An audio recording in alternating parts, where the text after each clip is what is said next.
నేపాల్లో సంభవించిన ఆకస్మిక వరదలో చిక్కుకున్న కర్నూలు జిల్లా ఆధుని వాసులు నలుగురు సురక్షితంగా ఉన్నారు.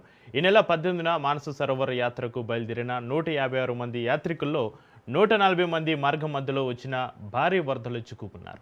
మరో 12 మంది అనారోగ్య కారణాలతోటి గదులోనే ఉండిపోయారు.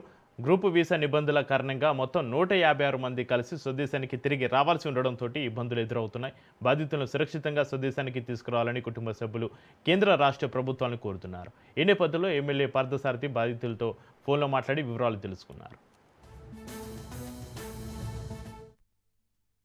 మానసరోవరం యాత్రకు వచ్చాము. కైలాష్ మానసరోవర్కి మేము వచ్చిన రోడ్డు కంప్లీట్లీ కొట్టుకుపోయింది.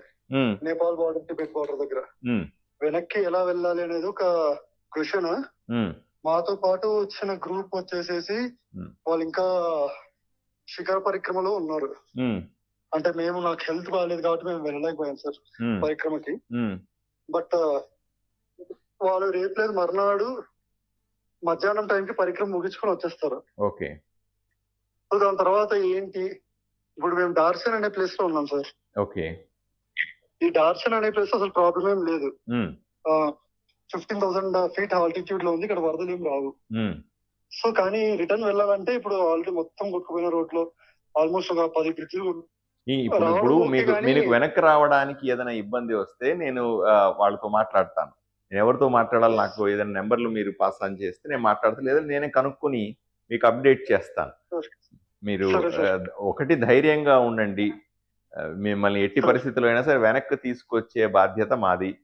రెండవది, ఎటువంటి సమస్య ఉన్నా నా నెంబర్ని నోట్ చేసుకుని ఉండండి, నాకు ఫోన్ చేయండి, లేదా దొరకకపోతే మెసేజ్ పెట్టండి ఒక్కొక్కసారి. ఓకే.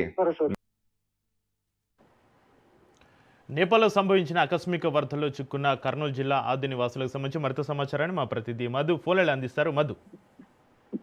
కర్నూలు జిల్లా ఆదోనిలో రిటైర్డ్ ఎస్బీఐ ఎంప్లాయీ భాస్కర్ కుటుంబంతో సహా నేపాల్ లోని పర్యాటక ప్రదేశాలు సందర్శించడానికి వెళ్లడం కూడా జరిగింది. అయితే వీరందరూ కలిపి 156 మంది గ్రూప్ వీసా ద్వారా నేపాల్ కు వెళ్లడం జరిగింది. అక్కడ ఆకస్మికంగా వరదలు రావడంతో 4 కుటుంబ సభ్యులు వీరు నేపాల్ వరదల్లో చిక్కుకోవడం కూడా జరిగింది. అయితే సురక్షితంగా ఒక ప్రాంతంలో ఉన్నట్లు కూడా తెలుస్తుంది. వీరిని రప్పించాలని చెప్పేసి అటు కేంద్ర రాష్ట్ర ప్రభుత్వాలు కృషి చేయాలని చెప్పేసి బంధువులు కూడా కోరుతున్న పరిస్థితి అయితే నెలకొంది. ఇప్పటికే ఆదోని ఎమ్మెల్యే పార్థసారథికి కూడా ఈ విషయం చేరవేసినట్లు కూడా తెలుస్తుంది. వరదల నుంచి తమ బంధువులను రక్షించాలని చెప్పేసి కూడా ఆదోని వాసులు కోరుతున్నారు. మొత్తం మీద గ్రూప్ వీసా కావడంతో అందరూ ఒకేసారి మళ్ళీ రిటర్న్ ఇండియాకు రావడానికి అందరూ కలిసి రావాల్సి ఉంది.